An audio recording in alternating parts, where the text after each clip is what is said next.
At Prime, safety and compliance are of an utmost importance. That is why we are consistently working to ensure that our team members in the field are knowledgeable of the many processes and procedures that make up the day-to-day operation of a Prime storage facility.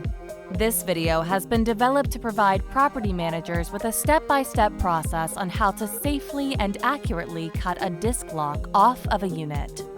The disc lock is the most common type of lock used at a facility, and because bolt cutters cannot simply cut the lock off, it is also one of the most secure ways to lock a storage unit. However, this also makes it slightly harder for an employee to remove as well. To cut a disc lock, you must use an angle grinder to saw through the lock. To ensure this process is done safely, employees must wear safety goggles to protect their eyes from sparks or other debris, safety gloves to protect their hands, and ear protection to protect their ears. Observe the lock as it lays in the specific unit. It is important to look from all angles before cutting so you can get the best cut without damaging the hasp latch.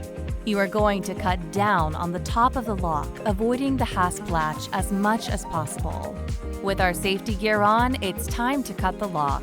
Place the vice grips on the bottom portion of the lock on either side to hold the lock in place. Ensure the surrounding area is free of any flammable or explosive materials. Have a firm stance.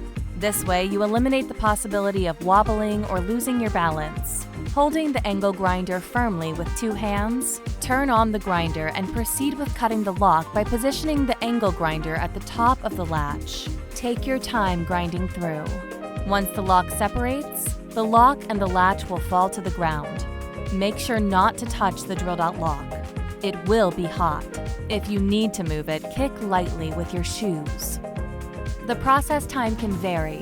The lock can take 1 to 2 minutes to drill completely through, but it will depend on the lock and the quality of the tools you have available. A few final reminders. 1. Check that all of your safety equipment and tools are in good working order, and refer to your specific tools product safety manuals to ensure you are operating them according to the manufacturer's guidelines. 2. The vice grip will act as a stabilizer for the lock. You do not need to actually hold it. 3. Hold the angle grinder firmly with two hands, one on each of the handles. 4. Don't rush it. Slowly grind your way through the lock. 5. Wait to pick up the pieces of the lock. It will be hot. Kick it off to the side and wait a few minutes before attempting to pick it up. 6.